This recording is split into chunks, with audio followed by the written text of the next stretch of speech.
सीता को बेटी बना करके इतने अरमानों के साथ लाए थे, और कहां बेटी को वन के अंदर भेज दिया। मैं किस अधिकार से नजरें मिलाऊं? तो आजकल की माताओं को बहुत ध्यान से सुनना चाहिए, जिन्होंने अपनी बेटियों को भेजा हुआ है। जानते हो सुनैना जी ने क्या कहा था? अगर मेरी बेटी सज धज करके बन ठन करके महलों में रहती तो उसे कौन जानता? कौन जानता? अगर आज मेरी बेटी अपने पति के साथ वनों में चल करके गई है तो पूरा आर्यावर्त उसकी महिमा का गुणगान कर रहा है। आपको शर्मिंदा होने की जरूरत नहीं है। मुझे तो ऐसा लगता है मेरी बेटी के भाग खुल गए इस घर के अंदर आकर के, जो पूरे आर्यावर्त देश के अंदर उसका सम्मान बढ़ गया। आप अपने आप को दोषी मत ठहराओ, ये उस समय की माता है, उस समय की माता। जब उर्मिला श्रुति कीर्ति मांडवी मिलने के लिए आई ना, तो क्या कहती है? 14 वर्ष के लिए मिथिला के दरवाजे बंद कर दिए मैंने, घुसने नहीं दूंगी तुम्हें मथिला में। 14 वर्ष के बाद जब तुम्हारी ससुराल में सब कुछ ठीक हो जाए, तब मान सम्मान स्वाभिमान से आना बेटी, तब हम तुम्हारा स्वागत करेंगे। अभी तुम्हारी ससुराल पर विपत्ति का समय है। तुम्हारा कर्तव्य यहाँ के प्रति बनता, अपने कर्तव्य में किसी प्रकार की कोई कमी, जोर से बोलो, मत छोड़ना, मत छोड़ना। और क्या कहती है? जितनी सेवा कौशल्या की करो, जितनी सेवा सुमित्रा की करो, उससे ज्यादा सेवा कैकेयी की करना, क्योंकि इस समय सबसे ज्यादा कोप का भाजन कैकेयी को बनना पड़ रहा है। उसकी सेवा में कोई पक्षपात मत करो। अगर माँ ये कह दे, किस बेटी की हिम्मत है कि वो ससुराल में तांडव मचाएगी? वो तांडव मचाएगी? अरे वो लक्ष्मी बनकर के रहेगी, लक्ष्मी। और आजकल की माँ क्या कहती है? सुन सुन, देने में कोई कसर नहीं छोटी हमने, दुनिया भर का अड़ंगा दिया है। अड़ंगा वो भागवत वाला शब्द, दुनिया भर का अड़ंगा दिया है, कोई कसर नहीं छोटी हमने। आग लगा दी अपने घर में तुझे देने में, किसी की सुनना मत। और अगर कोई एक सुनाए तो बोलो, ओहो देखो कितनी पक्की ट्रेनिंग है। बोली तो नहीं, तुम एकदम निकल जाता है तुम्हारे मुंह से, है ना? निवेदन कर दूं, जैसे आप कह रही हो ऐसे ही बोलती है, चार सुनाना। और अगर चार पर भी बात ना बने तो अपने घर चली आना।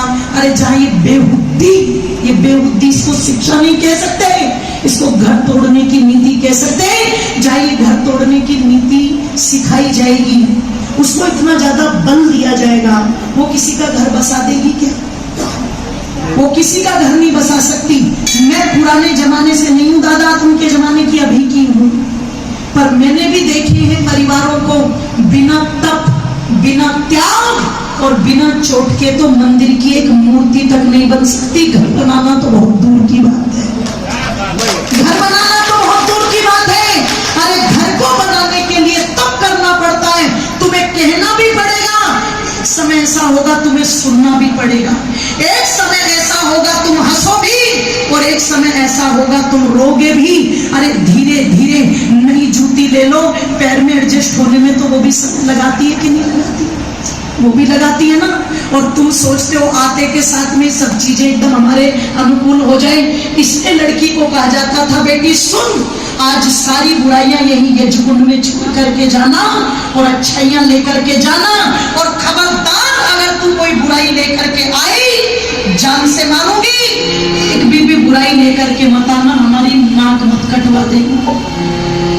आज हुए मॉडर्न, बहुत मॉडर्न, इतने मॉडर्न कि पहले ही सास ससुर चूहे की तरह बैठे हुए, रिश्ता हो रहा है और लड़की की माँ कह रही है, देखो जी हमने तो अपनी लड़की को फूलों की तरह पाला है, हमने तो इससे एक गिलास पानी भी लेकर के, जोर से बोलो, इसका मतलब लड़की की तैयारी नहीं हो रही है, तैयारी हो रही है सास की। बोले कमर कस ले, बहू थोड़ा भेज रहे हैं, तेरी माँ भेज रहे हैं, जिसे पलंग पे बैठे बैठे सेवा तुझे करनी पड़ेगी, रोटी बना के तुझे खिलानी पड़ेगी, पहले घर से बताते थे लड़की को ये भी आता है, ये भी आता है, ये भी आता है, ये भी आता है। आज कहते जी हमने कुछ नहीं करवाया। मैं मना नहीं करती, आप उनको पढ़ाओ मत, आप उनको लिखाओ मत, सब कुछ करो, लेकिन उनको कम से कम इतनी शिक्षा, इतने संस्कार तो दे दो कि 2 रोटी बना करके किसी को खिला दे।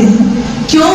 जो वहां बैठे हुए हैं, अगर सारी जिंदगी उन्होंने बच्चों के लिए किया है, इतना अधिकार तो उनका बनता है कि सम्मान पूर्वक उनकी संतानें 2 रोटी बना करके उनको खिला सके। और जिस घर के अंदर सम्मान पूर्वक बड़ों के लिए ये कार्य हो रहा है, मैं कहती हूँ सारे देवताओं का वास है। हम शंकर भगवान की पूजा करते हैं, उनका इतिहास भी अगर पढ़ करके देखो तो जब बात आई थी कि संसार की परिक्रमा करनी है, तो गणेश जी ने किसकी परिक्रमा कर ली थी? माता पिता की। क्यों? उनके लिए माता पिता ही पूरा संसार था, उनके लिए माता पिता ही पूरा संसार था।